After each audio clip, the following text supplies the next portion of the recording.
वाली जगहों से दूर रहें।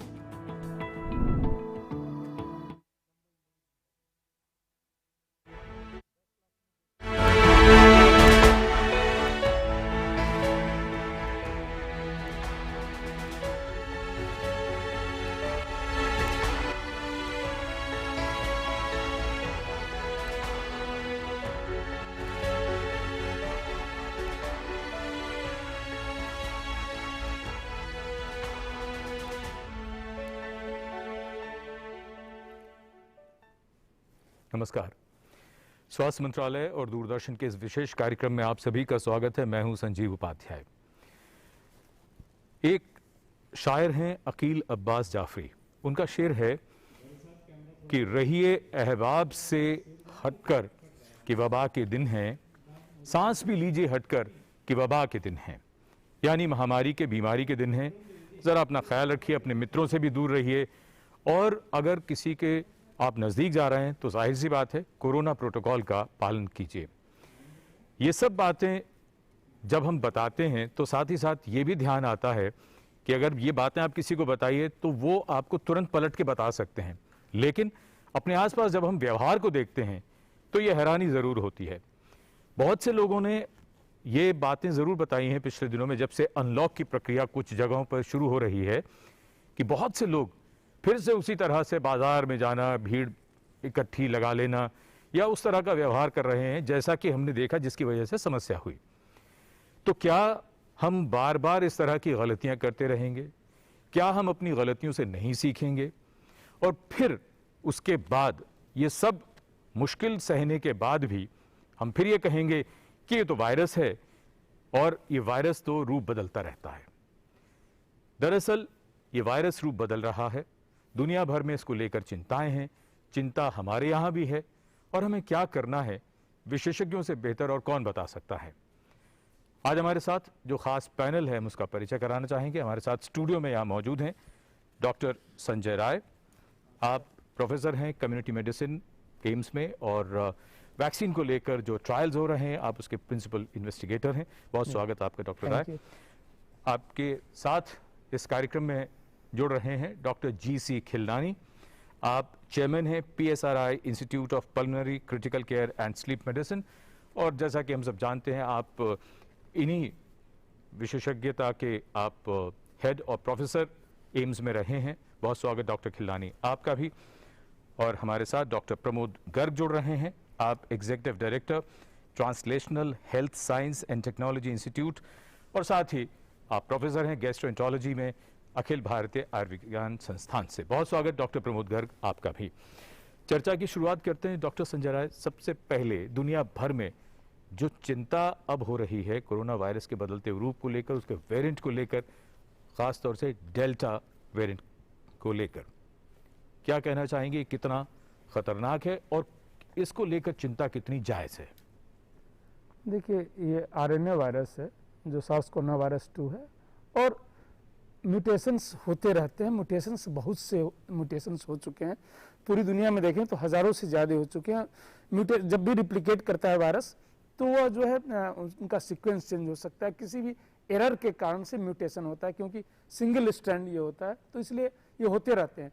बट वो सारे म्यूटेशन से हमें मतलब नहीं होता। कुछ ही इंपॉर्टेंट म्यूटेशंस होते हैं जिनको वेरिएंट ऑफ कंसर्न बोला जाता है।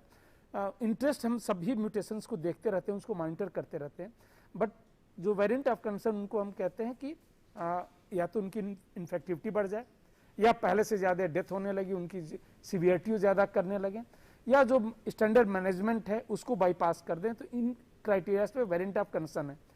जो 4 वेरिएंट ऑफ कंसर्न ग्लोबली अभी तक माना जा रहा है, उनमें से जिसका नाम अभी आपने लिया डेल्टा, जो B1617.2, उसको फर्स्ट टाइम यहाँ से रिपोर्ट किया गया था, बट अब तो दुनिया के करीब 44 से ज़्यादा देशों में पाया जा रहा है। कंसर्न है, एक तो बहुत ही ज़्यादा हाईली इन्फेक्शियस है, उसको देखा गया इंडिया में भी जो है कुछ शहरों में जो सेकेंड वेव जिस तरीके से, इंक्लूडिंग इन दिल्ली, उसका जो है डेल्टा सबसे ज़्यादा उसमें स्ट्रेन पाए गए। जो हेल्थ केयर प्रोवाइडर में थे उनकी जो जीन सीक्वेंसिंग की गई है, उसके 1-2 पब्लिकेशंस भी अभी आए हैं कि ये जो है सबसे बड़ा रिस्पॉन्सिबल है। जो सबसे बड़ा कंसर्न है कि ऐसा तो नहीं कि जो जिस तरीके से म्यूटेशन हो जा रहे हैं वह जो है कहीं इम्यूनिटी को स्केप करने की क्षमता रखें। अभी इतना बड़ा कोई एविडेंस नहीं आया है कि इम्यूनिटी को स्केप कर रहा है। जो वैक्सीन से डेवलप हुई हैं जो भी इम्यूनिटी, उनको बाईपास करने की बहुत ज़्यादा नहीं, थोड़ी बहुत क्षमता हो सकती है, लेकिन अभी भी वैक्सीन कारगर है, तो ये संतोषजनक है। जितने भी वेरिएंट ऑफ कंसर्न है उसमें अगर हम ये बात करें जो अल्फा बीटा ये जो था आपका साउथ अफ्रीका से जो फर्स्ट टाइम रिपोर्ट हुआ था, उसमें थोड़ा जो है इम्यूनिटी स्केप के चांसेस हैं। उन्होंने इसकी रिपोर्ट भी पब्लिश की थी। डेल्टा से भी उतना नहीं है। और हमारे यहाँ जो दोनों वैक्सीन लग रहे हैं, कोवैक्सीन एंड कोविशील्ड, उन पे अभी तक जो भी रिपोर्ट्स आई हैं कि ये इफेक्टिव है। डॉक्टर खिलनानी, आपसे हम यहाँ ये समझना चाहेंगे, जो बात डॉक्टर संजय राय ने सामने रखी है, इसके बाद एक बात तो लगती है कि इससे पहले भी जब बात हुई थी, दो बातें हमेशा कही जाती हैं कि ये वायरस तो रूप बदलता है, म्यूटेशन तो होता है, वायरस तो ऐसे ही उसका चलन होता है, लेकिन अभी ये इम्यूनिटी को चकमा नहीं दे पा रहा। लेकिन बीच में खासतौर पर डेल्टा वेरिएंट की बातें थी कि शायद चकमा दे रहा है, ज़्यादा इन्फेक्शस है। अब ज़्यादा इन्फेक्शस है, ज़्यादा सीरियस इलनेस भी करेगा, ये ज़रा थोड़ा सा हमारे सामने रखिए इस बात को कि हम क्या समझें। क्योंकि पहली बात तो यह है कि अगर ये कहें कि इन्फेक्शस है, लेकिन हमने देखा और दुनिया भर में जिस तरह से इसको लेकर चिंता है, इस बारे में पहले भी हम चर्चा कर चुके हैं। जी हाँ, ये सबसे पहले पता चला था कि ये 40 से 80% ज्यादा कंटेजियस है एज कम्पेयर टू द जो वाइल्ड वायरस था जिसको हम वुहान स्ट्रेन भी कहते हैं। पर शुरू में ये ऐसा समझा गया कि ये कंटेजियस तो बहुत ज्यादा है, लेकिन ये ज्यादा कोई बीमारी ज्यादा सीरियस नहीं करता, आईसीयू की जरूरत नहीं पड़ती, डेथ रेट इससे बहुत कम होती है। लेकिन करीब 1 महीना पहले स्टडीज जो आई, जो करीब 1 लाख पेशेंट में करी गई, उसमें ये पता चला कि ये जो है ना ज्यादा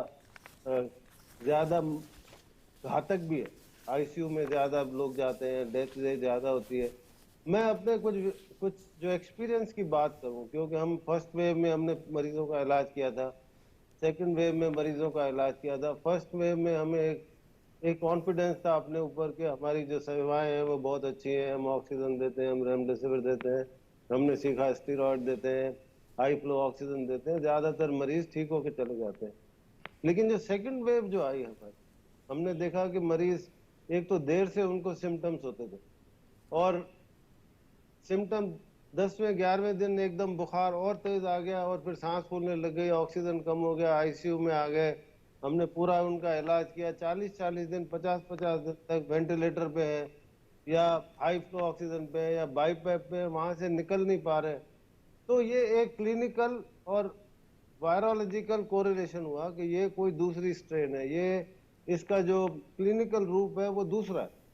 तो अब ये जब पता चला कि पंजाब में 81% और दिल्ली में 61%, हालांकि मेरे अस्पताल में वो वायरोलॉजिकल की सीक्वेंसिंग की सुविधा नहीं है, लेकिन एज ए क्लिनिशियन मैं ये जान सकता हूँ कि ये जो स्ट्रेन है इसका जो क्लिनिकल बिहेवियर है वो बिल्कुल फर्क है। तो इस वजह से जो है जो डेथ रेट है हमारी कम नहीं है, जो डिनोमिनेटर भी बड़ा हो गया है, प्रोलॉन्ग इलनेस हो गई है, डेथ रेट ज्यादा हो गई है, कंटेजियसनेस ज्यादा होने से जो इंक्यूबेशन पीरियड है वो भी मुझे लगता है कम हो गया। कि हमने देखा कि एक मरीज जब एक्सपोज होता है तो विद इन 3 डेज 8-8 घर के फैमिली मेंबर एक साथ बीमार पड़ जाते हैं। तो इसलिए ये थोड़ा चिंता का विषय है। हालांकि डॉक्टर राय ने कहा कि नहीं ये तो वायरस जो है ना म्यूटेट करता रहे, लेकिन there is a variant of concern, और कंसर्न यही है कि आज हो सकता है वो वेरिएंट हमारे डायग्नोस्टिक टेस्ट को एवेट कर दे, हो सकता है हमारे ट्रीटमेंट को रिस्पॉन्ड नहीं करे, ये जो होता है। और सबसे बड़ा जो कंसर्न जो हो रहा है, जो हमारा वैक्सीनेशन जो सबसे बड़ा हथियार है, क्या ऐसा कोई वेरिएंट आएगा जो वैक्सीन लगाने के बाद भी, जिसको हम ब्रेक थ्रू इन्फेक्शन कहते हैं, इसके बारे में जब आप कहेंगे हम बात करेंगे, इसके भी प्रमाण आ रहे हैं। तो ये थोड़ी सी चिंता का विषय है। बिल्कुल बिल्कुल। डॉक्टर प्रमोद गर्ग, यही मैं अब आपसे समझना चाहूँगा, पिछले साल जो पहली लहर हमने देखी और उसके बाद जो इस साल जो सेकंड वेव है, इसमें आपने क्या फ़र्क देखा, ख़ास तौर पर अगर हम ये कहें कि शरीर के बाकी अंगों पर, क्योंकि हमेशा जब भी कोरोना वायरस की बात होती है तो सारा फोकस रहता है लंग्स पर, बाकी जो शरीर के अंग हैं, और ख़ास तौर से अगर हम गैस्ट्रोएंटरोलॉजी के हिसाब से बात करें, आप क्या बताना चाहेंगे? धन्यवाद संजीव जी। तो पहली बात यह है कि वायरस है तो ये रेस्पिरेटरी वायरस प्राइमरीली, और जैसा खिलानी साहब ने कहा कि मेनली ये अफेक्ट करता है लंग्स को या अपर रेस्पिरेटरी ट्रैक्ट को, लेकिन ये वायरस बॉडी में सब जगह जा सकता है और बहुत सारी शरीर में ऑर्गन्स हैं जिनकी सेल्स को ये इन्फेक्ट कर सकता है। इसीलिए बहुत से मरीजों में कुछ सिम्टम्स इस तरह के होते हैं जो कि इंटेस्टाइन से संबंधित हों। पेट में दर्द हो सकता है, किसी को डायरिया हो सकता है, कुछ वॉमिटिंग है, भूख कम लगना है, कुछ लोगों में लिवर में भी सूजन करता है, लिवर के एंजाइम्स बढ़ सकते हैं।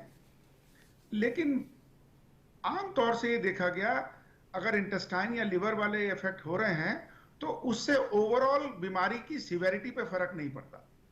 वो एक इंडिकेशन है कि कुछ और ऑर्गन्स भी इन्वॉल्व हैं, लेकिन वो प्राइमरीली जो आउटकम है उसको गवर्न नहीं करते, उसको डिटरमिन नहीं करते। ये चीज है जी। डॉक्टर संजय राय, एक बात बताइए, जो कोरोना वायरस के जो वेरिएंट्स हैं, जो पिछले साल था और जो अब जो हम डेल्टा वेरिएंट की बात कर रहे हैं, जो लोग पहले वाले वेरिएंट से इन्फेक्ट हुए और जो अब इन्फेक्ट हुए, अभी हम वैक्सीन की बात नहीं कर रहे, अभी हम सिर्फ ये समझने की कोशिश कर रहे हैं कि ये वेरिएंट जैसे जैसे ज़्यादा ख़तरनाक या यूं कहिए ज़्यादा इन्फेक्शस होता जाता है, तो क्या इससे इन्फेक्ट होने पर व्यक्ति के अंदर जो एंटीबॉडीज़ या उसमें ज़्यादा वायरस को सहने की क्षमता होगी पहले के मुकाबले? देखिए, नेचुरल इन्फेक्शन का एक बहुत ही इम्पॉर्टेंट पहलू है, ये देखने में भी आया और अब तो 1 साल पुराना वायरस हो गया है। हमारे पास काफ़ी ज़्यादा एविडेंस जनरेट हो चुके हैं, अच्छे पब्लिकेशंस भी हो चुके हैं, लैंसेट में है, new England journal of medicine में है, हमारे अभी नेचर में पिछले हफ्ते ही एक अच्छा एक आर्टिकल पब्लिश हुआ है। अगर हम ये देखें इन एविडेंसेस की बात करें, 50 से ज़्यादा पब्लिकेशंस हो चुके हैं, इन्हीं को हम एविडेंस कहते हैं। तो नेचुरल इन्फेक्शन जो है अच्छा प्रोटेक्शन दे रहा है, लंबे ड्यूरेशन तक प्रोटेक्शन दे रहा है। दर्शक हमारे नेचुरल इन्फेक्शन को जरा समझ लें, किसी कंफ्यूजन नेचुरल इन्फेक्शन का मतलब जो सार्स कोरोना वायरस 2 से जो कोरोना का इन्फेक्शन हो रहा है जी, वह जो है लंबे समय तक प्रोटेक्शन दे रहा है और अच्छा प्रोटेक्शन दे रहा है। प्रोटेक्शन जो है उसका ब्रॉड स्पेक्ट्रम है, मैं ये कह सकता हूँ, और वह सिर्फ एविडेंसेस ऐसे नहीं, आप ऑब्जर्वेशन भी देख लीजिए। जहाँ जहाँ से पिछले साल 1 साल पहले, मैं एग्जाम्पल दे दूं आपका धारावी का जी। धारावी सिर्फ हिंदुस्तान में नहीं पूरी दुनिया में जो है चर्चा का केंद्र बना था, क्योंकि एक जगह से इतने ज्यादा केसेज आ रहे थे। हम टीवी पे रोज वही डिस्कस करते थे, न्यूज़पेपर में, और सभी लोग वही डिस्कस करते थे जी। इस साल धारावी वैसा केंद्र नहीं रहा, बहुत कम केसेज आए। मुंबई में ज्यादातर केसेज जो है हाई राइज बिल्डिंग, जो इसमें जो सेकेंड वेव था हमारा, जबकि बहुत ही हाईली इन्फेक्शियस वायरस था। तो ये सब देखते हुए और एविडेंस देखते हुए ये माना जा रहा है कि जो बेस्ट प्रोटेक्शन अभी प्रोवाइड कर रहा है इन्फेक्शन से, सीवियरिटी से, डेथ से, वह नेचुरल इन्फेक्शन है। अगर आप नेचुरल इन्फेक्शन को कंपेयर करें, मान लीजिए 3 ग्रुप में मैंने बांट लिया। नेचुरल इन्फेक्टेड पर्सन जिनको एक बार इन्फेक्शन हो चुका है जी। कुछ लोगों को वैक्सीन लग चुका है और कुछ लोगों को न वैक्सीन लगा है न नेचुरल इन्फेक्शन हुआ है, ठीक है।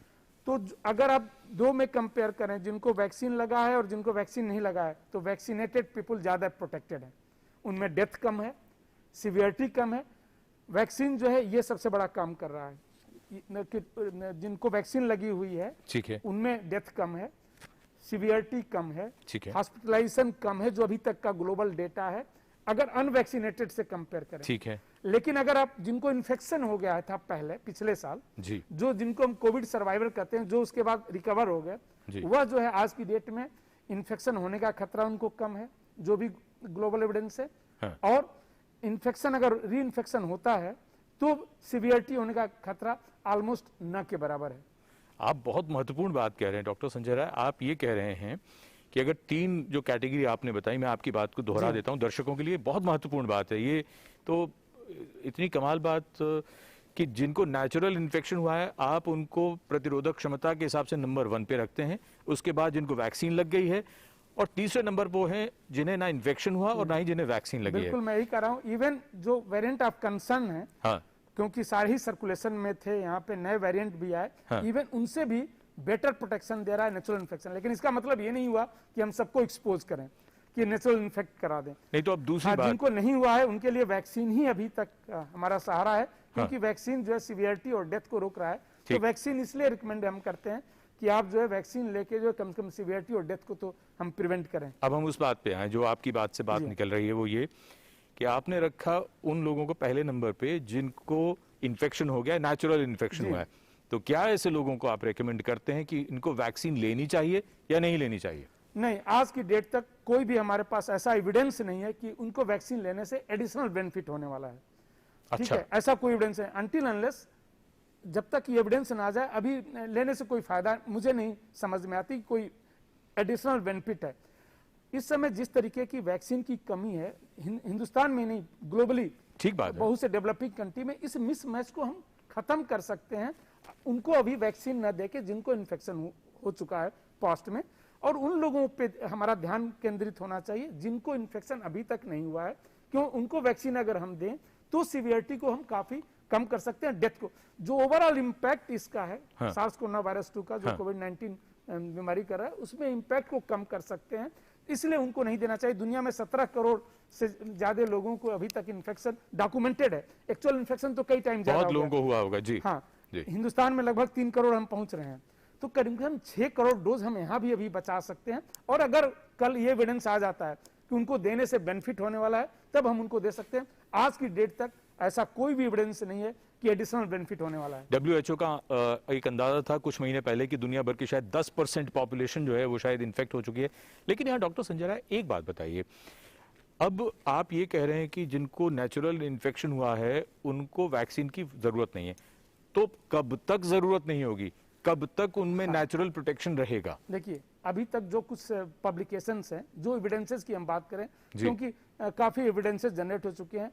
कुछ ने कहा, जैसे मैं new England journal of medicine में एक आर्टिकल पब्लिश हुआ था, उन्होंने 12,000 हेल्थ केयर प्रोवाइडर्स का फॉलोअप किया था जी, और 7 महीने तक किया था, 31 वीक तक, जिसमें बेस लाइन में करीब 1177 लोग, 1200 लोग ये थे, 1177 जी, पॉजिटिव थे आईजीजी, किसी लेवल का आईजीजी, जो हम बात करते रहते हैं कि आईजीजी कम हो गया और ये, सो आईजीजी ये इंडिकेट करता है कि इनको नेचुरल इन्फेक्शन हुआ था, इसलिए उन्होंने आईजीजी किया।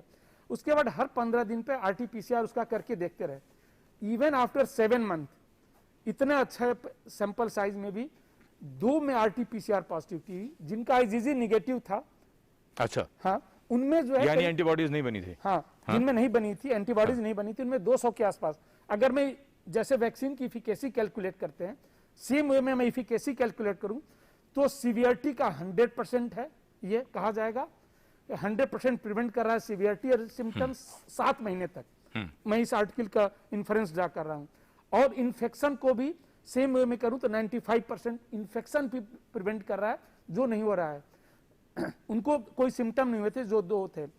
इस वे में अगर हम कैलकुलेट करें तो एविडेंसेस हैं 7 मंथ से लेके 1 साल तक का एविडेंस है कि अभी तक है, क्योंकि अभी वायरस ही 1-1.5 साल पुराना है। कुछ अभी पब्लिकेशंस आए हैं जो उन्होंने देखा है कि टी सेल हमारे, मतलब मैं दर्शकों को समझाने के लिए कहता हूं कि लंबे समय हो सकता है, लाइफ लॉन्ग भी इम्यूनिटी हो, ये भी संभावना है इसकी, कि एक बार अगर आपको कोविड हो गया है तो आपको जो है लाइफ लॉन्ग प्रोटेक्शन है, इसकी भी संभावना है। ये बड़ी एक लंबी एक नई बहस भी, और इस पे बहुत ज्यादा काम होने की जरूरत है। और जो आप बात रख रहे हैं, अभी WHO ने इसका 10 मई को उन्होंने अपना एक स्टेटमेंट अब निकाला है और ये कहा है कि वैक्सीन और नेचुरल इन्फेक्शन बराबर प्रोटेक्शन लेवल ऑफ प्रोटेक्शन दे रहा है। अच्छा, अभी मैं उस सहमत नहीं हूं उससे, मैं अभी अच्छा ठीक है। डॉक्टर खिलनानी, आपने ये पूरी बात सुनी, आपसे यहाँ हम 2 बातें समझना चाहेंगे जो बड़ी महत्वपूर्ण। डॉक्टर संजय राय ने जो बात है अपनी सामने रख दी, और अक्सर डॉक्टर संजय राय ये बात कहते रहे हैं कि नेचुरल इन्फेक्शन कहीं बेटर है, और वही बात आगे बढ़ाते हुए अब 2 बातें रह जाती हैं। एक ये री इन्फेक्शन की बात होती रही, डॉक्टर संजय राय की बात को फिर हम इनसे तो बाद में पूछेंगे, लेकिन अब आपकी टिप्पणी हम चाहेंगे कि बहुत लोगों को जिनको पिछली बार हुआ था इन्फेक्शन उनको इस बार भी हुआ, तो क्या सिवियरिटी कम थी, क्या उनको ज़्यादा तकलीफ नहीं हुई, अस्पताल नहीं जाना पड़ा, एक बात। और दूसरी चीज़, बहुत से लोग डॉक्टर खिलनानी इस बात को लेकर भी सवाल करते हैं, वो ये कहते हैं कि हमने तो वैक्सीन का 1 डोज ले लिया था, उसके बाद हमको कोरोना हो गया, ये हमने दोनों डोज लगवा लिए थे, उसके बाद कोरोना हो गया। क्या कहना चाहेंगे आप? ये बहुत अच्छा सवाल पूछा है और इसके लिए क्लैरिफिकेशन बहुत ज़रूरी है। और इसके लिए मैं आपको एक स्टडी, जो सबसे अच्छी स्टडी इंडिया में हुई है, वो ये है क्रिश्चियन मेडिकल कॉलेज वेलोर में। उन्होंने अपने जो हेल्थ केयर वर्कर हैं, क्रिश्चियन मेडिकल कॉलेज के 2600 बेड्स हैं, बहुत बड़ा संस्थान है, बहुत पुराना संस्थान है, उनको फॉलो किया वैक्सीनेशन के बाद भी, और जिनको वैक्सीनेशन नहीं दिया था उनको भी फॉलो किया। और ये पता चला कि 9% लोगों को 3-4 महीने के दौरान ब्रेक थ्रू इन्फेक्शन हुआ। ब्रेक थ्रू इन्फेक्शन का मतलब ये होता है कि वैक्सीन के कंप्लीट 2 हफ्ते के बाद भी उनको कोरोना इन्फेक्शन हुआ। लेकिन जब उन्होंने कंपेयर किया उन लोगों के साथ जिनको कि वैक्सीन नहीं दी गई थी, एक तो जिनको वैक्सीन नहीं दी गई थी उसमें इन्फेक्शन रेट ज्यादा था, दूसरा ये है कि जिनको वैक्सीन दी थी फिर भी ब्रेक थ्रू इन्फेक्शन हुआ, उनको कम सीवियर हुआ, उनको ऑक्सीजन की मात्रा बहुत कम जरूरत पड़ी, उनको आईसीयू की जरूरत बहुत कम पड़ी, और एक भी उसमें से डेथ नहीं। कहने का मतलब ये है कि ब्रेक थ्रू इन्फेक्शन जो है वो दोनों वैक्सीन लगने के बाद भी हो सकते हैं। जो वैक्सीन है, जो एफिकेसी है, जो एक न्यू इंग्लैंड जर्नल में एक जर्नल वॉच करके 8 तारीख को इसी महीने के जून में वो आया है, उसमें सीटीसी के उसमें वो है कि 10,000 से ज्यादा लोगों को वैक्सीन, दोनों वैक्सीन लगने के बाद भी जो है वो इन्फेक्शन हुआ है। हालांकि उनकी 95% एफिकेसी है फाइजर वैक्सीन की और मॉडर्ना वैक्सीन की। हमारी वैक्सीन की एफिकेसी 62 to 90%। उन्होंने ये बताया कि 5 से 10% लोगों को वैक्सीन के बाद भी जो है ना 100% प्रोटेक्शन, पूरा प्रोटेक्शन नहीं मिलता। पर ये संजय राय भी मानेंगे मेरी बात कि दुनिया में कोई भी वैक्सीन नहीं होती जो 100% एफिकेशियस हो, चाहे वो मीजल्स की वैक्सीन हो, मम्स की हो, इन्फ्लुएंजा की हो, पोलियो की है, 100% नहीं होती। लेकिन ये जो अच्छी बात जो हुई है जो कोविड वैक्सीन के साथ, कि जो जिन लोगों में एफिकेसी नहीं भी है, जो कि 20% में आ जाते हैं और उनको जो इन्फेक्शन हुआ है, तो ये जो ऑक्सफोर्ड की जो स्टडी हुई थी उसमें ये पता चला कि वो जो इन्फेक्शन जिनको होता भी है, या तो वो एसिम्प्टोमेटिक होता है या फिर वो माइल्डली सिम्प्टोमेटिक होता है। ये प्रूव हुआ था फाइजर स्टडी से भी, ये प्रूव हुआ एस्ट्रा वैक्सीन की भी स्टडी से। ये तय है कि अगर फर्स्ट वैक्सीन लिए आपने एस्ट्रा वैक्सीन, तो 3 हफ्ते के अंदर आपको कुछ इम्यूनिटी मिलती है, लेकिन वो पूरी नहीं होती। दो वैक्सीन लेने के बाद 2 हफ्ते बाद कंप्लीट वैक्सीन इम्यूनिटी मिलती है। वो कंप्लीट वैक्सीन, जहाँ तक इन्फेक्शन का तात्पर्य है, इन्फेक्शन का वो 100% नहीं होती, लेकिन सिवियरिटी का जो तात्पर्य है वो 100% होती है। इसका इम्प्लीकेशन ये है कि अगर आपने वैक्सीन लगा रखी है तो आप अपने आप को आज़ाद ना समझे। आपको एसिम्प्टोमेटिक इन्फेक्शन हो सकता है, आपको माइल्ड सिम्प्टोमेटिक हो सकता है, लेकिन आपका ट्रांसमिशन पोटेंशियल होता है। इसलिए आपको कोविड अप्रोप्रिएट बिहेवियर को सदा पालन करना पड़ेगा जब तक कि भारत में हर्ड इम्यूनिटी डेवलप नहीं होती है। आप इस पे ना जाएं कि अमेरिका ने मास्क मैंडेट हटा दिया है, हम उस स्टेज पे अभी नहीं पहुंचे, लेकिन वैक्सीन हमारा सबसे बड़ा हथियार है। थैंक यू जी। डॉक्टर प्रमोद गर्ग, यही बात बड़ी इंपॉर्टेंट हो जाती है, जो 3 कैटेगरीज डॉक्टर संजय राय ने बताई, जो बात अभी डॉक्टर खिलनानी कह रहे हैं कि इम्यूनिटी को लेकर जो बात है, सबसे बड़ी चीज़ जो जहन में आती है वो ये कि इम्यूनिटी को लेकर हमेशा, और ख़ास तौर पर दूसरी लहर के बाद तो बहुत ज़्यादा चर्चा में है ये बात कि इन्फेक्शन हुआ, अगर इम्यूनिटी अच्छी है तो उससे लड़ने के लिए एंटीबॉडीज़ बनेंगी, अगर इम्यूनिटी अच्छी नहीं है, अब साइटोकाइन स्टॉर्म कब शुरू हो जाता है वो नहीं पता चलता। इम्यूनिटी को लेकर बहुत से लोग खाने पीने में क्या खाएं, क्या चीज़ें करें, बहुत से लोग सप्लीमेंट खा रहे हैं। तो इम्यूनिटी को समझें कैसे, और कौन ये समझे कि मुझे अपनी इम्यूनिटी को अगर ठीक रखना है तो मैं क्या करूं? देखिए, इसमें 2 सवाल अलग अलग हैं।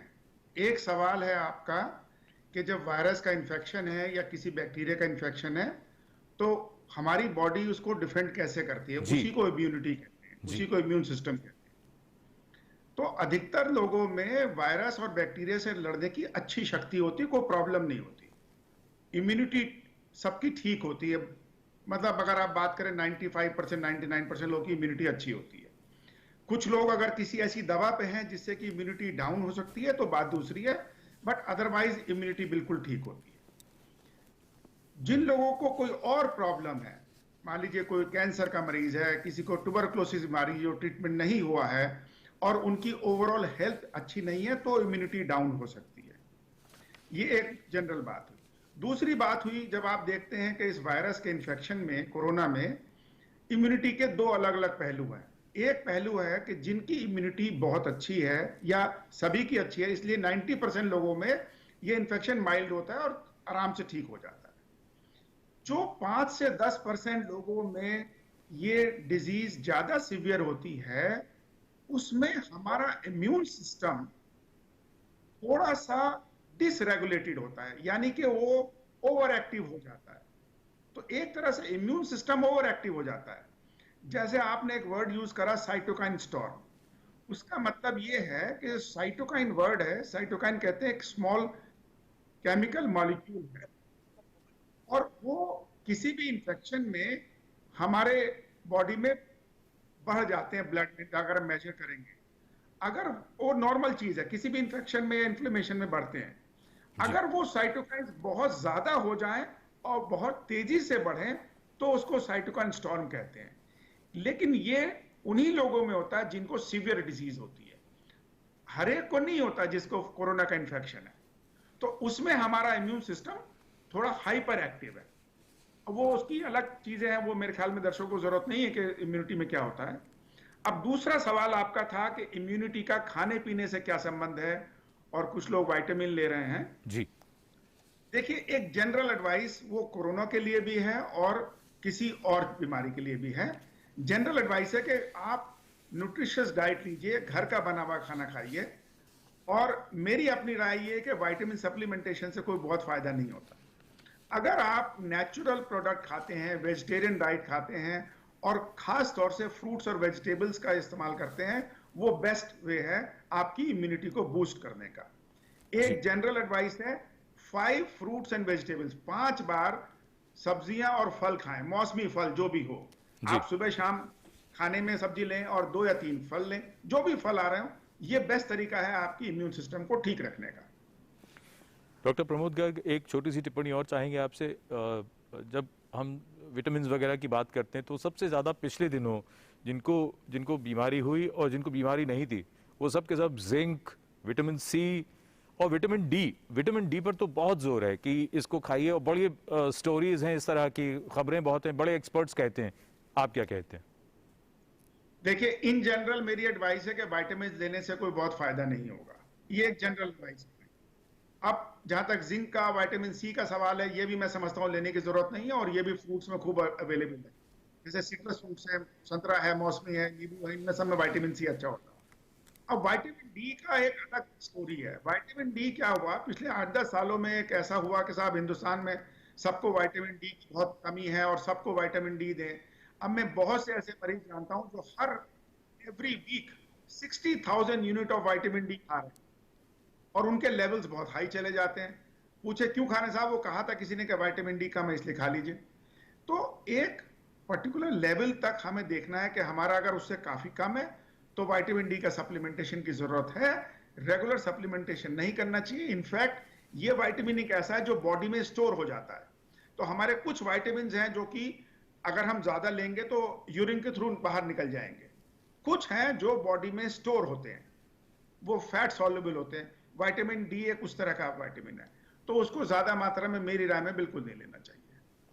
जी, तो बहुत ज़रूरी बात यह है कि जो बात विशेषज्ञ बार बार बताते हैं कि कोरोना से बचने के लिए एक साधारण सा और बड़ा अच्छा उपाय है मास्क।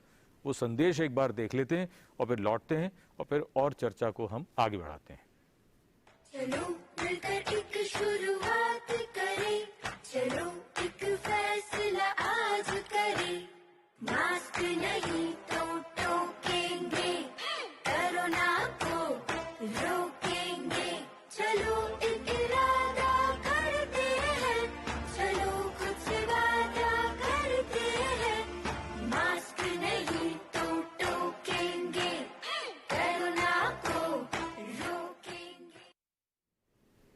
कोरोना को रोकने के लिए बहुत ही बढ़िया उपाय है मास्क का इस्तेमाल, सही तरीके से मास्क लगाना है।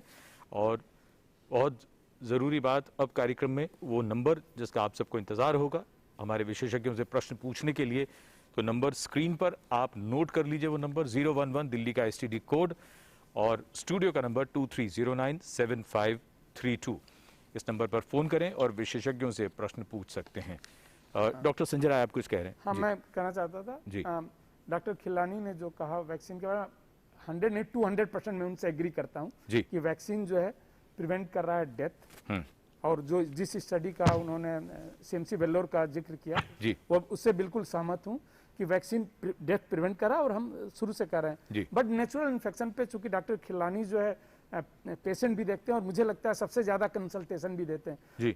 हिंदुस्तान के ऐसे डॉक्टरों में से हैं इसमें कोविड में जो लोग इनसे एक्सपर्ट ओपिनियन लेते रहते हैं। हाँ। तो आपने ये सवाल भी पूछा था कि री इन्फेक्शन का केसेस कितने और उनमें सीवियरिटी क्या थी, ये शायद फर्स्ट हैंड एक्सपीरियंस बता सकते हैं। नेचुरल कि इन्फेक्शन, नेचुरल एक बार इन्फेक्शन किसी को हो गया, ठीक है। उसके बाद अगर दोबारा इन्फेक्शन हो रहा है ठीक है, तो कितने इनकी क्या इंप्रेशन है और कितनी सीवियरिटी हो रही है। ठीक तो है। मैं डॉक्टर खिलानी साहब से चाहूंगा कि जी। और यही सवाल भी आपने साथ देखिए पूछा मेरा था। काम डॉक्टर संजय राय यहाँ कर रहे हैं, डॉक्टर खिलनानी।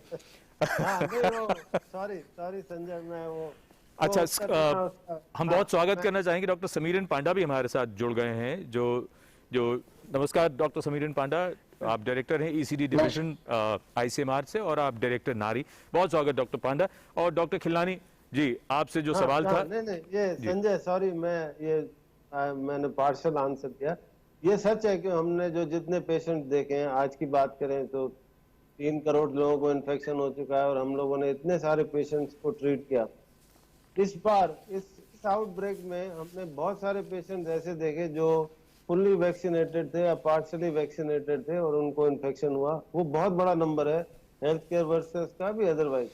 लेकिन अगर हम ये बात करें कि सेकंड इन्फेक्शन के कितने मरीज हैं तो मैं उंगलियों पे गिन सकता हूँ, बहुत कम है। CMC वेलोर का जो पेपर है उसमें ये भी बताया गया है कि उन्होंने एस्टिमेट किया है कि जो नेचुरल इन्फेक्शन का प्रोटेक्शन है as compare to the vaccination, वो 4.5 टाइम्स ज्यादा है। वो उन्होंने इन्फ्रेंस मॉडलिंग के हिसाब से निकाला है। तो मैं बिल्कुल सहमत हूँ, डॉक्टर संजय इसके बहुत ग्रेट प्रोपोनेंट है और मैं बिल्कुल मानता हूँ, ये एनेक्डोटल है मेरे एक्सपीरियंस के हिसाब से, कि हमने सेकंड इन्फेक्शन देखे हैं लेकिन बहुत कम, लेकिन वैक्सीनेशन के बाद हमने बहुत सारे केसेस देखे हैं लेकिन सिवियर केसेस कम देखे हैं। तो मैसेज ये है कि जिसको एक बार इन्फेक्शन हो चुका है वो थोड़े से निश्चिंत हो जाएं, लेकिन फिर भी 100% नहीं है, 100% नहीं है। वेरिएंट्स आ रहे हैं, अभी क्या रूप लेगा कोरोना हमें नहीं पता। धन्यवाद। डॉक्टर समीरन पांडा, ये बड़ी महत्वपूर्ण बात है, आप अभी जुड़े हैं। इससे पहले चर्चा में एक बात ये आ चुकी है, डॉक्टर संजय राय और डॉक्टर खिलनानी एक मत हैं इस बात पर कि नेचुरल इन्फेक्शन जिनको होता है उनको सबसे अच्छी प्रोटेक्शन है, उसके बाद वैक्सीनेटेड लोग हैं और तीसरे नंबर वो लोग हैं जिनको ना इन्फेक्शन हुआ है और ना ही जिनको वैक्सीन लगी है। तो खैर अभी चर्चा को आगे बढ़ाएंगे, उससे पहले हमारे एक दर्शक हैं। बहुत स्वागत आपका, अपना नाम बताइए और सवाल पूछिए। जी हेलो। जी, आप सवाल पूछ सकते हैं। हाँ जी। अनिल जी। जी हाँ जी सर, मेरे 2 क्वेश्चन है। पूछिए। पहला तो ये है कि ये हमारे को डॉक्टर साहब ने कहा था कि कोविड से ठीक होने के बाद जिंकोवेट आपको कंटिन्यू करनी है मेडिसिन। कितने दिन कुछ हाँ, बोला? कितने दिन कंटिन्यू करने। अच्छा, ओके। और दूसरा सवाल? और दूसरा सवाल ये कि ये कोविशील्ड में फर्स्ट और सेकंड डोज के बीच में कितना गैप है? बड़ी कंफ्यूजन है आजकल। ठीक है डॉक्टर खिलनानी, इनको जिंकोविट का जो प्रश्न है। नहीं, देखिए वो डॉक्टर प्रमोद ने इसको पार्टली आंसर कर दिया है। जी हाँ, हालांकि ये जिंक कहाँ से आया है, क्योंकि जिंक जो है ना, जिंक डेफिशिएंसी जो है वो वायरल इन्फेक्शन के साथ एसोसिएटेड रही है, स्पेशली रोटा वायरस से बच्चों में जो है ना इन्फेक्शन ज्यादा पाया गया जहाँ जहाँ डेफिशिएंसी है। अब क्योंकि जिंक को टेस्ट करना आसान नहीं होता, जैसे विटामिन डी को तो टेस्ट करते हैं, जिंक की लेवल्स को, तो इसलिए एक ब्लैंकेट होता है कि वायरल इन्फेक्शन से बचने के लिए जिंकोविट। अब जिंकोविट क्या होता है, उसमें जिंक भी होता है, मल्टी विटामिन भी होते हैं। तो ये माना जाता है कि सबका जो नरिशमेंट है, अगर आपका नरिशमेंट, आपकी डाइट बैलेंस्ड है, उसमें प्रोटीन्स हैं, सब्जियां हैं, फ्रूट्स हैं, तो आपको कोई विटामिन लेने की जरूरत नहीं है। लेकिन ये है कि पोस्ट वायरल एस्थीनिया बहुत होता है, लॉन्ग कोविड जिसकी हम पिछली बार भी बात कर चुके हैं, बहुत सारी कमजोरी होती है। जी तो लोगों की ये धारणा होती है कि अगर विटामिन लेने से मुझे ताकत आ जाएगी, लेकिन वो सच बात है। ऑनेस्टली अगर मैं बात करूं कि अगर आपका न्यूट्रिशन बिल्कुल परफेक्ट है और बैलेंस डाइट है, प्रोटीन की मात्रा अच्छी है, फ्रूट्स की मात्रा अच्छी है, तो आपको किसी तरह की भी विटामिन लेने की 1 महीने के बियॉन्ड जरूरत नहीं होनी चाहिए। ठीक है डॉक्टर प्रमोद गर्ग, यही बात हम चाहेंगे आप इनको बता दें कि अगर इनको जिंक ही खास तौर से अगर लेना है तो ये क्या करें, या इन्फेक्शन के बाद रिकवरी के दौरान क्या चीजें ये खाएं? देखिए, मेरा आंसर वही है कि अगर आप बैलेंस डाइट ले रहे हैं, अच्छी डाइट ले रहे हैं, तो विटामिन्स की जरूरत नहीं है। इवन आफ्टर रिकवरी कोई जरूरत नहीं है। ये सिंपल आंसर है और ये सभी के लिए लागू है। सभी के लिए है ना जी। अब इनके सवाल का दूसरा हिस्सा डॉक्टर संजय राय आप इनको बता दीजिए। जो दूसरा हिस्सा था इनके सवाल का कि कोविशील्ड का जो है गैप कितना है। जी अभी 12 हफ्ते का गैप है और जो गवर्नमेंट के गाइडलाइंस है उनके अनुसार ही आपको मिलेगा, वह कम हो ही नहीं सकता। तो 12 हफ्ते का गैप है, 12 हफ्ते के बाद जो है 12 से 18 हफ्ते के बीच में आपको मिलेगा। वो जब भी आपका नंबर आएगा वो ले लीजिए आप सेकेंड डोज। जी, और फिलहाल दिल्ली से ही हमारे एक और दर्शक हैं, मनोज हैं टेलीफोन लाइन पर। मनोज जी बहुत स्वागत, क्या जानना चाहते हैं बताइए। सर, मेरे को पोस्ट कोविड के बाद मेरा लंग्स इन्फेक्शन अभी थोड़ा सा ठीक नहीं हो पा रहा है। मेरे को कॉन्टिन्यूस खांसी है, ब्रेथिंग प्रॉब्लम भी है। मैं थोड़ा चलता हूँ, मेरे को सांस आने लगती है और खांसी काफी कंटिन्यू चल रही है। मैंने सीआरपी कराया था, वो 17-18 था, उससे आगे मेरा 8.5 तक पहुंचा है। ओके लेकिन अभी भी नॉर्मल नहीं हो पा रहे हैं और खांसी काफी कंटिन्यूस स्टेज में है। जब भी मैं बात करता हूँ तो बहुत ज्यादा आती है। अच्छा, आप जरा टेलीफोन लाइन पे रहिएगा। डॉक्टर खिलनानी ने आपका सवाल सुन लिया है। और एक चीज और बता दीजिए, आपको इन्फेक्शन हुआ कब था, किस दिन आप पॉजिटिव आए थे? सर, पॉजिटिव तो नहीं था, मेरा आरटीपीसीआर तो नेगेटिव ही था और अच्छा। लेकिन मेरे को सिम्टम सारे पॉजिटिव थे। डॉक्टर खिलनानी, हाँ नहीं, ये बहुत अच्छा सवाल पूछा है और इसकी रेलेवेंस भी बहुत है। जो पोस्ट कोविड जो होता है ना, मैं मानता हूँ कि इनको कोविड ही हुआ होगा क्योंकि अभी सीआरपी ज्यादा है। तो पोस्ट कोविड बहुत सारे सिम्टम्स होते हैं जिसको हम अब एक नाम दे दिया है कि लॉन्ग कोविड होता है। जो सबसे कॉमन जो होता है सिम्टम होता है उसका होता है फटीग, मतलब बहुत वीकनेस होती है, एस्थीनिया होता है, शाम को आदमी थक सा जाता है और लेटने की इच्छा होती है, कुछ काम करने को मन नहीं करता। ये तो सबसे कॉमन होता है, लेकिन इनका प्रश्न उससे रिलेटेड नहीं है। जो जैसे कि हमने आपको बताया कि कोविड का मतलब है कि निमोनिया, 95% लोगों को निमोनिया होता है जो कि सीटी स्कैन में भी आता है। और जो वायरल इन्फेक्शंस के बाद खांसी होना ये साधारण सी बात है, और स्पेशली जिनको एलर्जिक टेंडेंसी होती है, जिसको एस्मा होती है या ब्रोंकाइटिस होती है, नहीं भी होती है, तो उसके बाद उनको कुछ दिनों तक सूखी खांसी चलती है। वो जैसे बात करते हैं टेलीफोन पे, जरा सा हंसते हैं तो उनको खांसी आने की होती है, लेकिन वो सिम्टम इनका बहुत ज्यादा चिंताजनक नहीं है। लेकिन चिंताजनक जो ये बता रहे हैं कि जो चलने फिरने पे सांस फूलती है, वो एक बहुत इंपॉर्टेंट बात है। क्योंकि निमोनिया के बाद अगर लंग इन्वॉल्वमेंट है और उसमें थोड़ा फाइब्रोसिस सेट इन हो रहा है, जिसको हम लंग स्कारिंग कहते हैं, और ऑक्सीजन कैरिंग कैपेसिटी कम हो जाती है, तो उसका इलाज बहुत जरूरी होता है। स्पेशली इनका सीआरपी 5 से अपर लिमिट 5 होती है, इनका 17। इसका मतलब ये भी है कि इनका कोविड इन्फ्लेमेशन कुछ चल रहा है, उसको इलाज की जरूरत है। तो इसके लिए इनको एक तो सबसे पहले एक बात है कि एक घर पे एक टेस्ट करना चाहिए कि जैसे अब उनके पास ऑक्सीजन सेचुरेशन की मशीन है, उस पर देखें कि उनका सेचुरेशन कितना है। उसके बाद 6 मिनट वो तेज चले, 6 मिनट घड़ी के साथ तेज चलने के बाद अगर वो उनका सेचुरेशन 3% से ज्यादा गिरता है तो ये थोड़ी चिंताजनक बात है। इनको एकदम एक पल्मोनोलॉजिस्ट से या अपने फिजिशियन से संपर्क करना चाहिए। ऐसे मरीजों का हम पहले तो एक लंग फंक्शन टेस्ट करते हैं, जिसमें एक मशीन में उनसे ऑक्सीजन, उनको फूंक मारने को कहते हैं, उनकी लंग कैपेसिटी देखते हैं। उसके बाद 6 मिनट वॉक टेस्ट करते हैं। वो फॉर्मल टेस्ट होता है जिसमें हार्ट रेट और ऑक्सीजन और सब उसमें आ जाती है कि कितना, सपोज एक 50 किलो का आदमी, उसको 6 मिनट में आधा किलोमीटर चलना चाहिए और वो 300 मीटर ही चल पाता है और उसकी ऑक्सीजन लेवल कम हो जाती है, तो इसका मतलब उसके लंग की जो ऑक्सीजन डिफ्यूजन कैपेसिटी है वो कम होगी।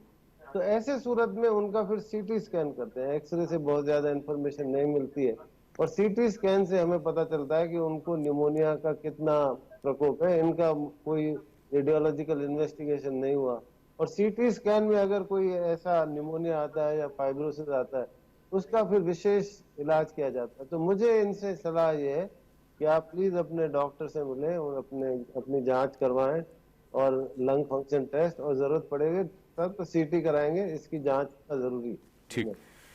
डॉक्टर समीरन पांडा, आपसे हम यहाँ ये समझना चाहेंगे, जब डेल्टा वेरिएंट की बात हो रही है दुनिया भर में और चिंताएं हैं, क्या हम बैठे हुए दुनिया भर में हम सब लोग ये इंतजार करते रहेंगे कि वायरस धीरे धीरे ये रूप बदलता रहेगा, ज्यादा खतरनाक होता जाएगा, या विज्ञान इससे आगे निकलकर इसको बिल्कुल मात दे देगा, इसको हरा देगा?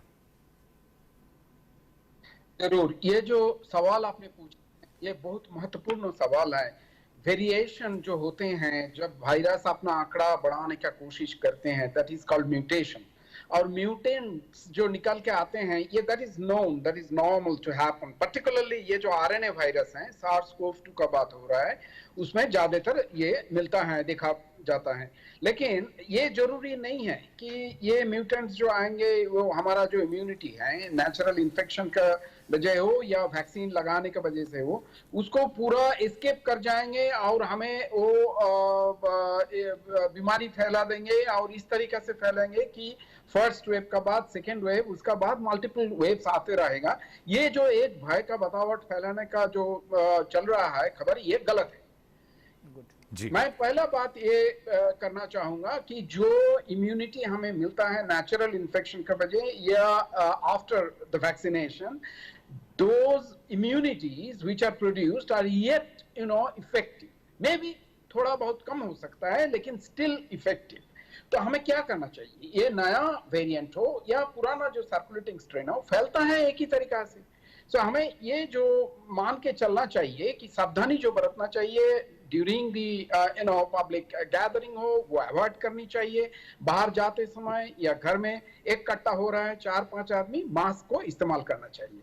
और अभी भी जो देखने को मिल रहा है, हम सोच रहे थे कि अच्छा पहले तो अर्बन सेटिंग में वैक्सीन हेजिटेंसी थे, अभी रूरल सेटिंग में हो रहा है।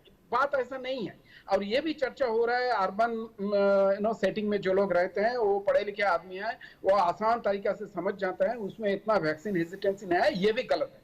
बहुत सारे फ्रंटलाइन वर्कर्स हैं, हेल्थ केयर वर्कर्स हैं जो अभी तक वैक्सीन नहीं लगाया, और ये जो वैक्सीन हेजिटेंसी है इसको हम किस तरीका से निपटे, इसको लेके चर्चा होनी चाहिए, इसको लेके बात होनी चाहिए, और हमें कुछ कार्यक्रम बनाना है। तो मैं जो बोलना चाहूंगा, ये जो न्यू म्यूटेंट जो फैलने का कोशिश कर रहा है, इतना ज्यादातर फैला नहीं, लेकिन yes there is a risk, there is an associated risk not only of rapid spread but also immune escape phenomena, जिसको हम कहते हैं वो उसको हरा के, इम्यूनिटी को हरा के आगे बढ़ने का कोशिश करते हैं।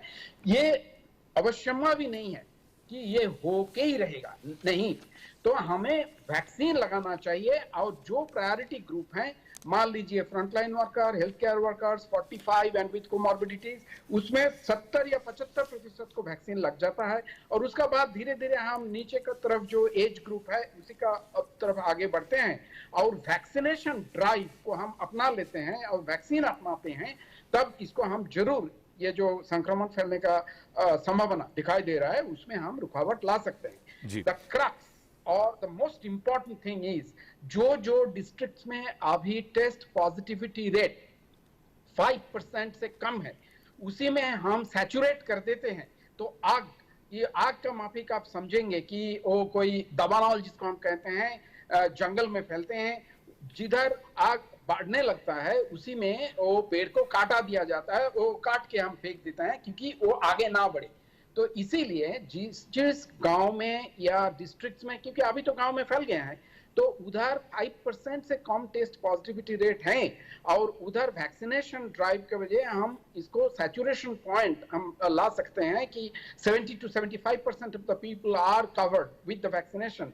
ये जो संक्रमण का अग्रगति, इसको हम जरूर रोक सकते हैं।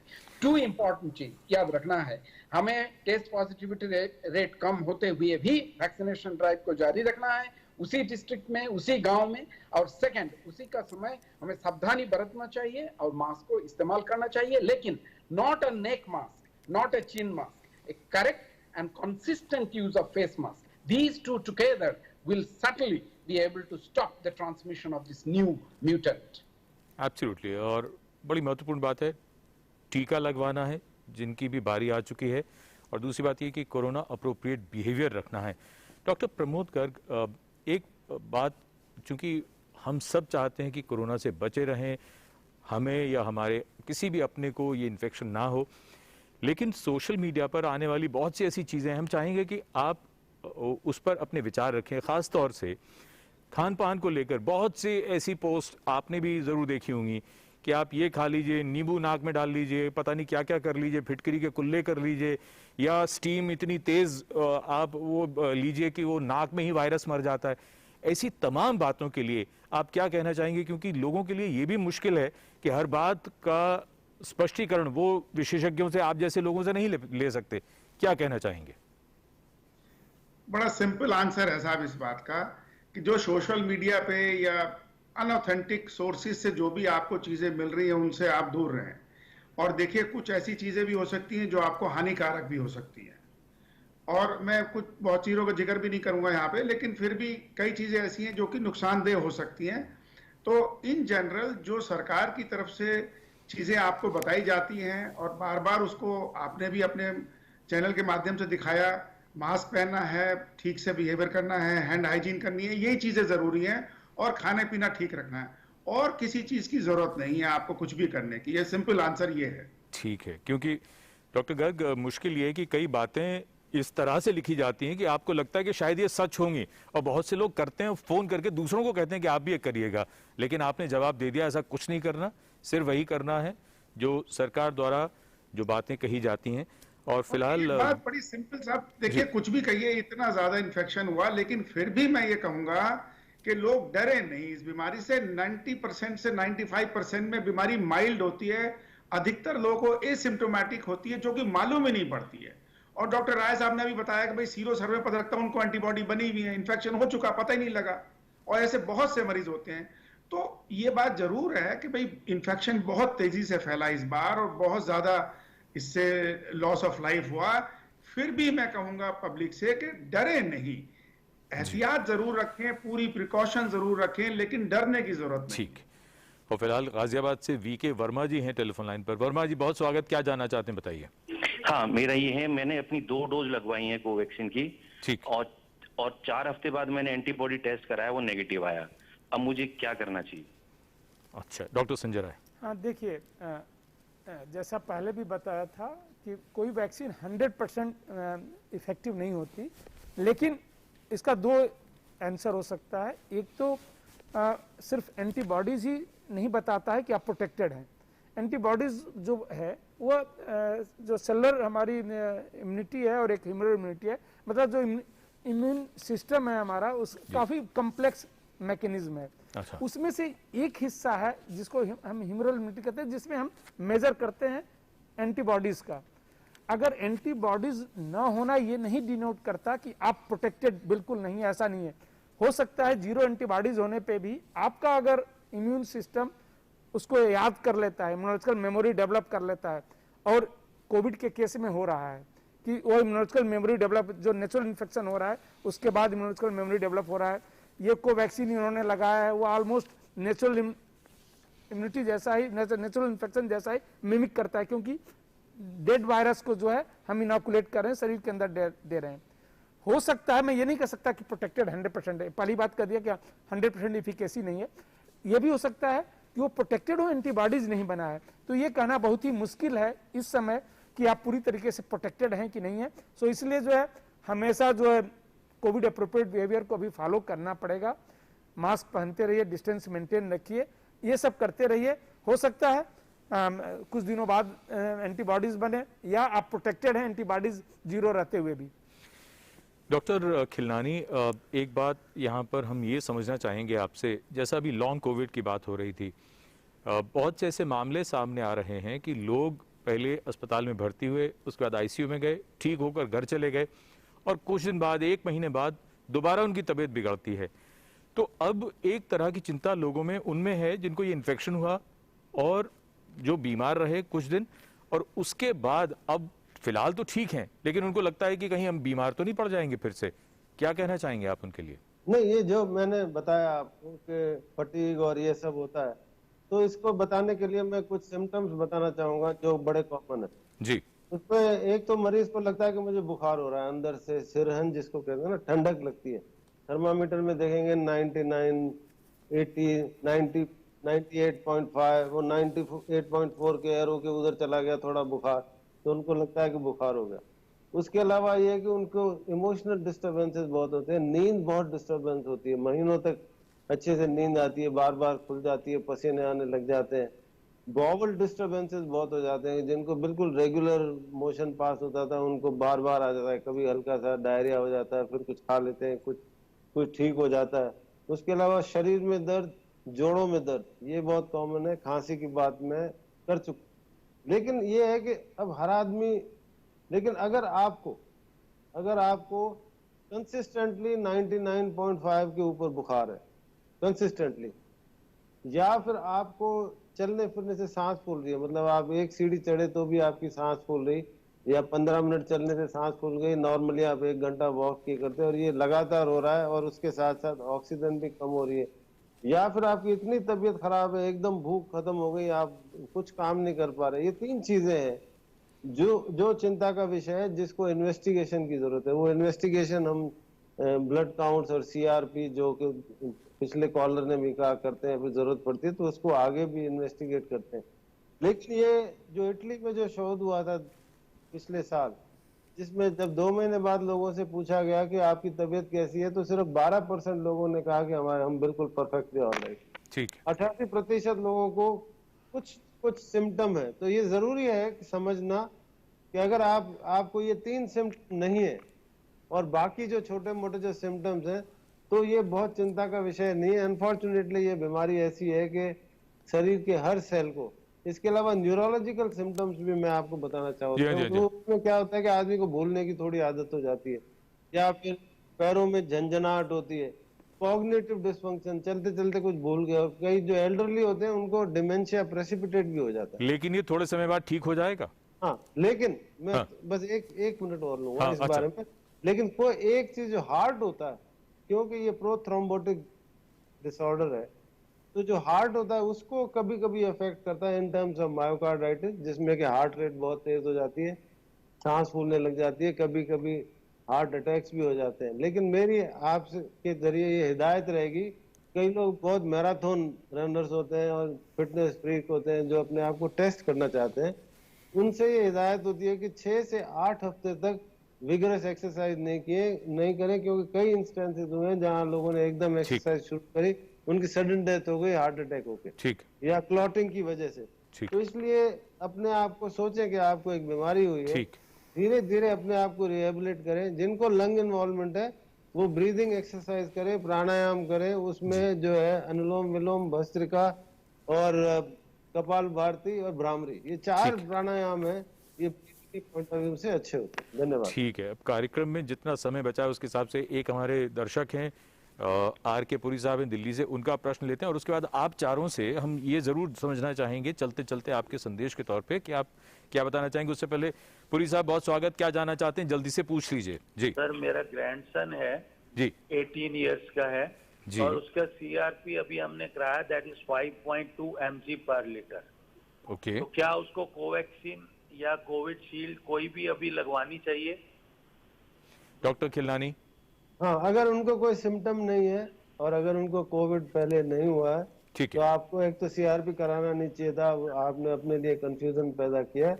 और 5.4 कोई ऐसा सीआरपी नहीं है जो कंट्रा इंडिकेट करे वैक्सीन की, कोई भी वैक्सीन लगवा सकते। ठीक है, चलते चलते आप सभी से बारी बारी से, डॉक्टर प्रमोद गर्ग आपसे शुरू करते हैं। खास तौर पे उन लोगों को क्या ध्यान रखना चाहिए आजकल और आने वाले दिनों में भी जिनकी इम्यूनिटी किसी भी वजह से कमजोर है, या जिन्हें डायबिटीज या जो बीमार हैं उन लोगों को, या जिनको कोई वैक्सीन लगवानी है जैसे हेपेटाइटिस की या कुछ और वैक्सीन लगवानी हो, क्या ध्यान रखना चाहिए? नहीं, इन जनरल अपनी कोई अगर प्री एग्जिस्टिंग इलनेस है, कोई पहले की बीमारी है, तो उसका प्रॉपर इलाज बहुत जरूरी है। ठीक है। और डायबिटीज और ब्लड प्रेशर इसका खास मतलब एग्जाम्पल है कि अगर आपको इस तरह की बीमारी तो उसका इलाज प्रॉपर करें। किसी बीमारी के होते हुए वैक्सीन ना लगवाने का कोई मतलब नहीं है। कहने का मतलब है अगर आपको कोई भी बीमारी है वो आप इलाज कर रहे हैं तो आप आराम से वैक्सीन लगवा सकते हैं, कोई प्रॉब्लम नहीं है। ठीक है, सिंपल बात। और अपना वैसे ध्यान रखें, इससे डरे ना बिल्कुल। जी डॉक्टर समीरन पांडा, आप क्या कहना चाहेंगे, क्या तीसरी लहर का, थर्ड वेव का खतरा है या नहीं है? थर्ड वेव का खतरा है, लेकिन इतना खास तरीका से, जिस तरीका से हमें सेकेंड वेव में देखने को मिला, वो इतना ज्यादा नहीं होंगे। हम लोग एक मॉडलिंग एक्सरसाइज किए हैं, उसी का जरिए पता चला कि थर्ड वेव आते हुए भी कम हाइट वो पहुंच पाएंगे। और दूसरी एक बात मैं कहना चाहूंगा कि कोविड से अच्छा हो जाने का बाद भी ध्यान रखिए, डायबिटीज और सारे कोमॉर्बिडिटी जिसने जैसे कि डॉक्टर गर्ग ने बताए हैं, वो आप ठीक तरीका से कंट्रोल में नहीं रखते हैं तो एक फंगल इन्फेक्शन होने का चांस हो जाता है, जिसको हम म्यूकरमाइकोसिस कहते हैं। कोविड अच्छा हो गया, आपने वापस चले गए घर, लेकिन फिर वापस आते हैं, सांस का तकलीफ है, बुखार है, खांसी है, ये याद रखिएगा। ठीक है, समय लगभग खत्म हो रहा है। डॉक्टर खिलनानी क्या कहना चाहेंगे दो वाक्यों में? मैं हमेशा एक वो नेगेटिव सोच मेरी कह सकते हो, मुझसे जब पूछा जाता है थर्ड वेव आएगी तो मैं ये कहता हूँ क्यों नहीं आएगी ये सोचें। क्या हम लोग वैक्सीनेटेड हैं? दुनिया में कई सारे देश हैं जहाँ 0 केस है, इजराइल उनमें से एक है। उनमें से 127% लोग डोजेज लग चुके हैं, 100 लोग हैं तो 127 डोज लग चुके हैं। तो अभी तक हम वैक्सीनेटेड नहीं है, वायरस अपना रूप बदल रहा है, इसलिए एहतियात रखें। ठीक, डॉक्टर संजय राय। 2-3 मैसेज जल्दी पैनिक होने की जरूरत नहीं है, ये काफी ज्यादा हो गया है, लोगों को घबराने की जरूरत नहीं है। जो लोग कोविड होने के बाद बच गए हैं, आज की डेट में सबसे ज्यादा प्रोटेक्टेड हैं, वो आप ये सोचें, वो खुश रहें। और जिन लोगों ने वैक्सीन नहीं लिए वो जल्दी से जल्दी लगवा लें, जिनको कोविड नहीं हुआ है, बस ये, क्योंकि वो आपको डेथ और सीवियरिटी से प्रोटेक्ट कर रहा है। Doctor Sanjay Rai, doctor Sameeran Panda, doctor Pramod Garg, doctor GC Khilnani, आप सभी का बहुत धन्यवाद। कार्यक्रम में आपने महत्वपूर्ण जानकारी जो हमारे साथ साझा की। बहुत धन्यवाद दर्शकों का भी जिन्होंने कार्यक्रम देखा, कार्यक्रम में फोन किए। और चलते चलते तारीख बदायूनी का शेर है, क्योंकि बात सीधी सी ये है कि जैसे जैसे टीकाकरण होता जाएगा हम लोग सुरक्षित होते जाएंगे, प्रोटेक्टेड होते जाएंगे। बहुत ध्यान रखना है अपना तब तक जब तक कि हम कोरोना को हरा नहीं देते। तारीख बदायूनी के शेर के साथ हम बात को खत्म करते हैं। वो ये कहते हैं कि एक ना एक शम्मा अंधेरे में जलाए रखिए, सुबह होने को है, माहौल बनाए रखिए। धन्यवाद, नमस्कार।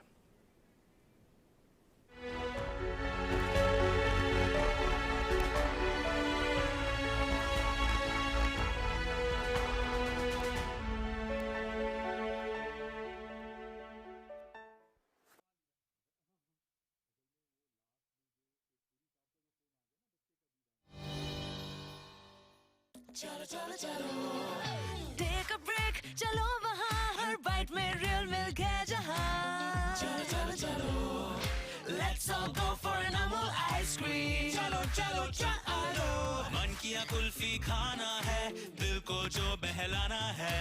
Let's all go for an Amul ice cream. Chocolate, Rajbhog, dry fruits, mango, go go go. Let's all go for an Amul ice cream. Real milk, real ice cream. माँ कब आएगा? अभी आएगा। अरे बोलो ना माँ, कब आएगा? बोला ना, अभी आ जाएगा। ये ले, आ गया कुआं। अरे कुआं नहीं माँ, हमारे घर नल से जल कब आएगा? नल से जल? अरे गुड्डी, बहुत जल्दी आएगा पानी। जल जीवन मिशन आ चुका है। हम 1 कदम उठाएंगे तो सरकार 10 कदम उठाएगी। सच? तुम्हारे मुंह में घी शक्कर। घी शक्कर नहीं माँ, स्वच्छ जल। 2024 तक देश के सभी 19 करोड़ घरों में पहुंचेगा पीने का साफ पानी। अब होगा हर घर जल। जल जीवन मिशन, जल शक्ति मंत्रालय, भारत सरकार।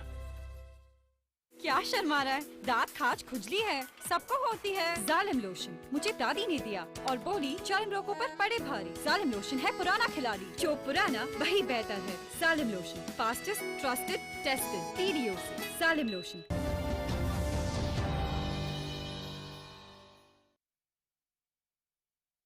भी कड़ाई भी का मंत्र लिए वैक्सीनेशन की चल रही है लहर। गांव गांव, शहर शहर लेकिन जब इतना किया है सब्र, तो थोड़े और समय रखें कोरोना पर कड़ी नजर। ना छोड़ें 2 गज दूरी, सैनिटाइजेशन और मास्क की सावधान डगर। रहें इस खतरे से सचेत हर प्रहर। कोरोना को हराना है तो मास्क जरूर लगाना है। Mask up India. दवाई भी कड़ाई भी, और इसीलिए जब भी अपने घर से बाहर निकलें अपने मुंह और नाक को ढक के रखें। Mask up India.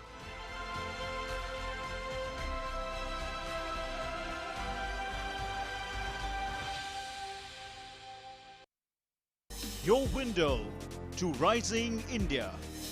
India's voice on global platforms. Latest news from India and around the world. In-depth analysis of global headlines. Watch DD India in your country.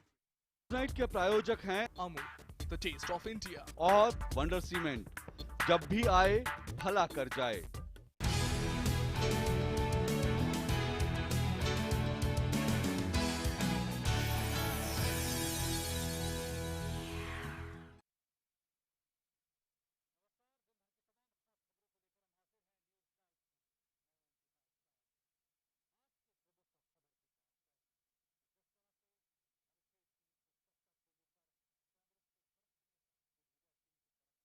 बयान आया है, उसके बाद तमाम राजनीतिक प्रतिक्रियाएं भी इस पर आई हैं